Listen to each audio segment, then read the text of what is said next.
ang nag-deliver papunta sa bahay nila Pangulong Bongbong Marcos at Speaker Martin Romualdez mag-insert o magpasok ng 100 billion worth of projects sa BICAM. Sana po ay hindi nila ako mapatay bago ko mailabas ang lahat. Ginawa ko lang ang utos sa akin, pero ngayon, handa na akong harapin ang lahat. Ginagamit ng administrasyon ang buong resources ng bansa para tumahimik ako. That he will shoot me if I will talk. Gagamitin ako bilang panakipbutas sa kanilang kampanya laban sa korupsyon. Hindi na ako mananahimik, ilalabas ko ang lahat ng katotohanan. May resibo, may ebidensya, at may pangalan. Para sa bawat Pilipino, alam ko na buo ang galit ninyo sa akin ngayon. Nauunawaan ko rin kung bakit, lalo na at malaki ang halagang nakataya. Pero bago kayo humusga, hayaan ninyong ipaliwanag ko ang buong katotohanan. Matagal akong hindi nagsalita dahil may direktang utos sa akin. Huwag nang bumalik ng Pilipinas at manahimik na lamang. Umalis ako noong July 19, 2025 para sa aking medical check-up.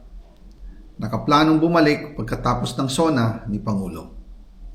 Pero habang papauwi na ako, tinawagan ako ni dating Speaker Martin Romualdez at sinabihan, "Stay out of the country. You will be well taken care of as instructed by the President." Noon naniniwala pa ako sa kanila, kaya't hindi ako bumalik. Tumikom ang aking bibig, sumunod ako, pero ang hindi ko alam, ang ibig pala nilang sabihin sa aalagaan ka namin ay gagamitin ako bilang panakipbutas sa kanilang kampanya laban sa korupsyon. Ginawa nila akong poster boy ng kanilang sariling kasinungalingan. Ngayon, hindi na ako mananahimik, ilalabas ko ang lahat ng katotohanan. May resibo, may ebidensya, at may pangalan.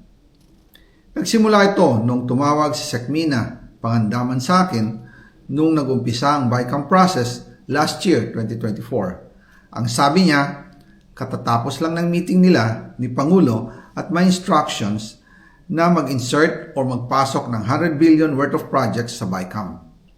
At sinabi pa ni Sekmina, you can confirm with Yusek Adrian Bersamin dahil magkasama sila sa meeting ni Pangulong BBM noong araw na yon.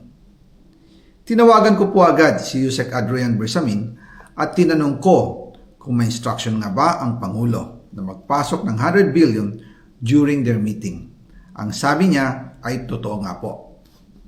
Right after our conversation, tinawagan ko po si dating Speaker Martin Romualdez at nireport ko ang instructions ng Presidente to insert the 100 billion projects.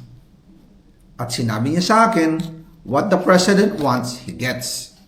After ng ilang araw, nag-set po ng meeting si Sekmina Pangandaman at Yusek Adrian Bersamin sa amin ni dating Speaker Martin Romualdez sa Aguado Building in front of Gate 4 ng Malacanang at nandun din po si Yusek Jojo Cadiz.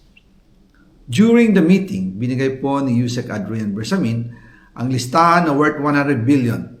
Tinanong ko po si Yusek Adrian kung saan galing ang listahan. Ang sagot niya, galing kay PBBM mismo at binigay niya ito mula sa brown leather bag.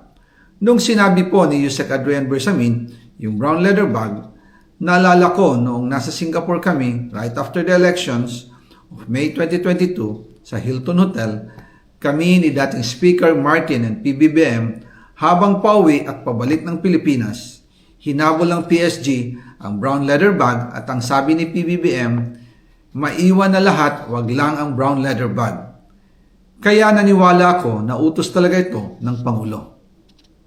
Pagkatapos ng ilang araw, I informed sina dating Speaker Martin Romualdez, Sekmina Pangandaman, Yusek Adrian Bersamin, and Yusek Jojo Cadiz na kung pwede 50 billion lang ang ipasok sa program funds dahil so sobra ang DPWH funds versus sa DepEd. In practice, hindi pwede na mas malaki ang budget ng DPWH kaysa edukasyon.